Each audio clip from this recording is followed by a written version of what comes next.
절도사를 보좌하는 역할인 우후가 방답에 다녀와서 이르기를 방답첨사가 방비에 온갖 정성을 다하고 있다고 매우 칭찬을 하였다. 새벽에 쇠사슬을 낄 긴 나무를 베는 일로 이원용에게 군사를 내주어 두산도로 보냈다. 방답은 지금 전남 여수시 돌산읍 군내리 읍사무소가 있는 소재지이며 두산도는 현재 돌산도를 말합니다.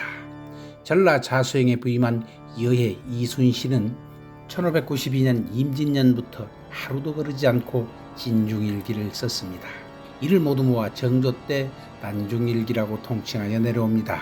임진왜란이 발발하기 2달 전인 1592년 2월 전라 자수사 이순신은 의례적으로 긴 나무를 베오라고 병사들을 내주면서 두산도, 지금의 돌산도로 병사들을 보냅니다.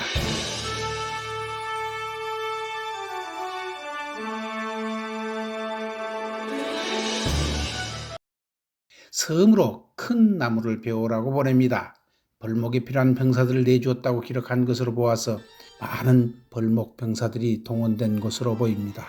긴 나무는 금강송이었을 것입니다. 지금도 그 모열도 안도에는 길게 뻗은 금강송들이 남아 있습니다. 전라자수사 이순신은 해양 방어책으로 쇠사슬을 고정하기 위해서 크고 긴 나무와 큰 돌을 지르게 한 내용들을 적어 놓고 있습니다. 지금은 낭만포차가 있는 종포, 당시에는 소포에서 돌산도를 가로질러 쇠사슬을 쳐서 묶는 일에 전념한 것으로 기록되고 있습니다. 마치 비잔틴 제국의 수도 콘스탄티노플을 방어하기 위해서 쇠줄을 쳐놓은 것을 연상케 합니다. 또 좌수사 이순신은 외적의 침입에 대비하기 위해서 각 군영들을 순찰 감독하는 일도 게을리하지 않습니다. 그 중에서도 각별히 신경 쓰는 곳이 있습니다. 방답진. 이곳은 두산도, 지금의 돌산도 남서쪽 좌수형으로 들어오는 길목으로 수로의 최전방입니다. 근처의 섬들이 질비해서 갖가지 일들도 많고 수산물들이 가장 먼저 들어와 교류하는 전진기지입니다. 이름도 발을 디디는 것을 막다라는 뜻의 방답이라고 이름 지었을 것입니다. 양양대군의 6대 손이며 이순신 장군과 동맹인 무의공 이순신이 첨사로 근무하고 있었습니다. 좌수사 이순신을 보좌하는 역할인 우후 이몽구가 순찰을 다녀온 좌수사에게 보고하기를 방답진의 경계태세와 군기가 엑설런트하다고 보고하고 있는 것입니다. 그 난중일기에 나타난 방답진은 망망대에 바로 뚫려 있지 않습니다. 순망치한 입술이 없으면 이가 시리다라는 고사성어가 있습니다. 천연방책 그리고 천연방파제가 있었기 때문에 그 중요한 거점 역할을 감당할 수 있었습니다. 그 천연방책은 다름 아닌 섬, 송도라는 섬입니다. 송도, 솔송자를 사용해서 송도입니다. 여수시 돌산읍 소재지이자 연근의 수산물들이 이곳으로 들어모여서 새벽에 경매를 보는 곳, 군내리 항구, 그 앞에 송도라는 섬이 없다면 남쪽에서 바로 달려드는 큰 바람과 파도를 감당하기 힘들어서 그 기능을 다할 수 없을 것입니다. 군내리 방답을 천연방파제로 버텨두는 송도는 현재 행정구역상 군내리 송도입니다. 군내리는 아예 섬을 하나 가지고 있다고 봐야 합니다. 그것도 유인도를. 태풍이 예고되어 있다가 방향을 바꾸는 바람에 날씨가 그렇게 나쁘지는 않습니다. 방답진에서 송도를 한 바퀴 도는 반나절의 일정을 시작합니다. 방답진의 굴강을 먼저 돌아봅니다. S자 형태로 들어와서 안전하게 피항하는 선창입니다. 당시에는 배들을 만들기도 하고 정비하기도 했던 곳이라 보시면 됩니다. 당시 조선의 주력선인 판옥선 등 수많은 군선들을 건조하기도 하고 정비도 했을 것입니다. 거북선도 마찬가지입니다. 조선소인 셈입니다. 조선소에 필요한 훌륭한 나무들을 근처에서 구하기 쉬운 장소이기 때문일 것입니다. 이 굴강 주변에 사람들이 와글와글 했을 것입니다. 선구를 만들어 파는 사람도 있었을 것이고 잡아온 생선을 즉석 요리해주는 솜씨 좋은 아짐집도 가까이 있어서 막걸리도 한 잔 쭉 들이키면서 항해의 얘기를 늘어 놓았을 것입니다. 그래서 지금도 굴강 주위로 꽉 들어찬 집들이 많이 남아 있습니다. 이 부근이 문화재라 옛날 모습으로 온전히 복원해 보고자 일부 뜯어내고 있는 현장을 볼 수 있습니다. 굴강 주위로 오랜 세월을 견디는 느티나무들이 고느적하게 버티고 있습니다. 그 위로 방답진 성곽토에 표적을 세워놓고 활을 쏘았다는 장소가 있습니다. 바닷물 위로 활이 날아가 명중했다는 신호가 오면 그 쾌감은 어땠을까요?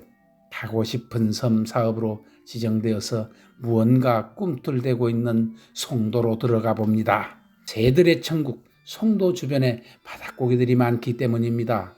이 녀석들이 식탐을 즐기고 가까운 작은 섬을 휴식처로 삼고 있습니다.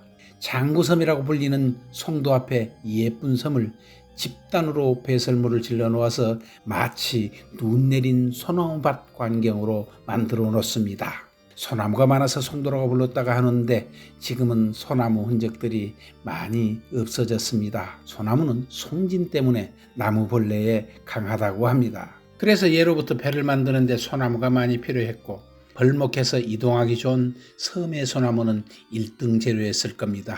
원군이 경북궁을 재건할 때 인근 금오도의 소나무를 베어서 남서해 바다와 한강을 따라서 도성으로 이동했다고 전해집니다. 송도 상공에서 한번 바라봅니다. 7, 80년대 부촌이었던 송도 마을섬 주위가 온갖 어패류밭이었습니다. 나가기만 하면 한 배씩 싣고 들어왔을 겁니다. 동네길을 걸어보면 어느 바닷가 마을보다 부촌이었다는 증거들이 눈에 보입니다. 동네 위쪽 등선으로 올라가 봅니다. 산등성에 다다르면 사방으로 확 트인 뷰가 멍 때리기 좋은 곳이라는 생각이 듭니다. 섬 등선길을 걷다가 일행이 말합니다. 이곳은 별 보는 텐트촌을 하면 참 좋을 것 같습니다. 걸림돌이 없이 무언가 만들 수 있어서 무궁무진한 곳. 그런 점이 송도, 섬의 미래 가치가 열려있는 섬이라고 생각했습니다. 송도 동네 가운데 길을 따라서 양쪽으로 넘어 선창이 두 곳으로 열려 있습니다. 동네 한 바퀴 돌다가 서쪽 선창으로 내려가니 고깃대들이 몰려와 퍼레이드를 하고 있습니다. 좀처럼 오지 않은 청어떼가 몰려와 온 선창을 논일고 다닙니다. 16세기 프랑드르 지방 네덜란드 앞바다에 몰려와 잡음으로써 자본주의의 기반을 놓아준 청어가 아닌가. 또 레오나르도 다빈치가 식당을 하면서 메뉴로 내놓았던 청어. 이들이 여수 가망만 송도 선창을 헤집고 다닌다.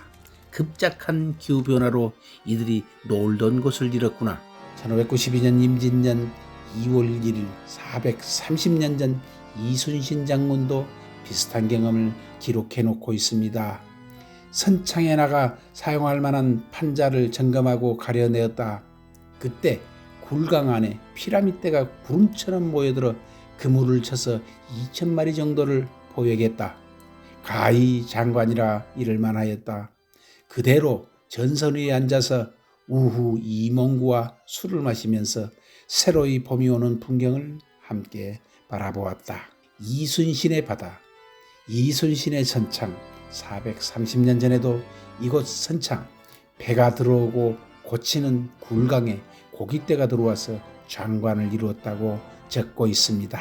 오후가 되니 비가 한 방울씩 떨어집니다. 섬방랑자들이라고 이름 지은 우리 일행은 송도 서쪽 선창에서 배를 타고 군내리 방답진 굴강 앞으로 들어와서 육지가 되어버린 돌산에 내려서 돌아왔습니다. 방답진과 송도, 굴강과 선창을 그리고 그때 마침 떼지어 들어온 청어떼 모습이 지금도 잔상으로 남아 있습니다. 송도야, 네가 있으니 이 방답진이 무사하구나. 시청해 주셔서 고맙습니다.